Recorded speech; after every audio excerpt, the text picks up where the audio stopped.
What's up, family? What's up?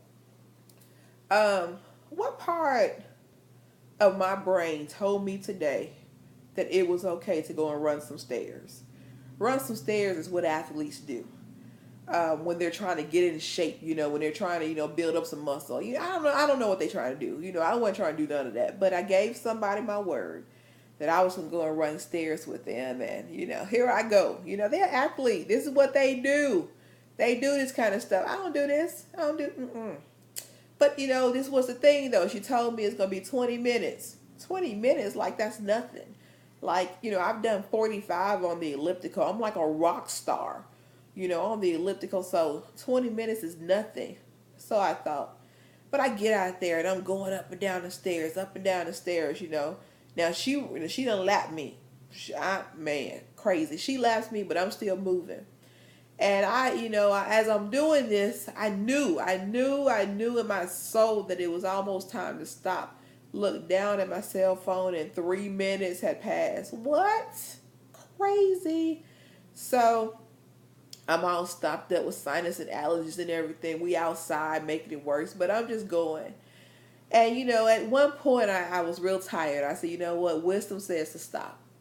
And as I'm walking, the little sidewalk while she's still going up and down the stairs, the Holy Ghost told me to look down at my shirt. It's this shirt right here, Walk MS. And I looked down at my shirt, and I realized that there's so many people who wear this shirt because of their diagnosis don't have the ability to walk nor run. So many people wish they could be doing what I was doing. And I started to think about that, and I heard in my spirit that's not what God really wanted me to think about. But I started to think about, how many times do we allow a label or a circumstance to define what our limitations are, what we can and cannot do? How many times have we said, I was born without a father, so I don't know what that's like, I don't know how to love a man. I was born to a drug addicted mother, I never had that type of love. How many times have I heard those stories? How many times have you heard those stories? How many times have you, heard, well, I didn't get a chance to go to college, so I can't have, the chances that you have with a career? We've all heard those stories. But how many people do we know that have redefined the odds? One thing about life, if you keep moving and you keep striving and you keep doing, you can achieve about what you need to achieve because we all have a destiny that's laid out for us.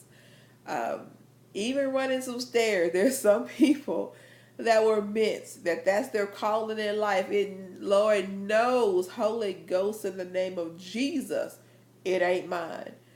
But there's some people that's their calling. They're trainers. They do their thing up to the glory of God.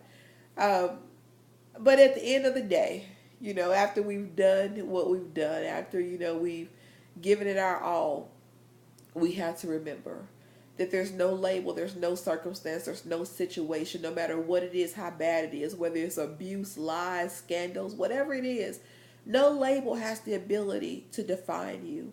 You are the author of the only dictionary of your life. You write the definition, you write the words, you make the words come true. And you have to own it. Don't allow it to change you, don't allow it to throw you off. Allow it to define who you are in God, who you are in your purpose, who you are in the kingdom. You define that. No person does that for you.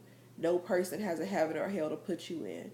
No person can stop what God has called you to do. So keep moving. And if the stairs is your thing, keep moving on those stairs. I won't. You keep moving. But I believe in all things, God will get the glory when you realize that no thing, no person can put limits on doors that you were meant to break down. God bless.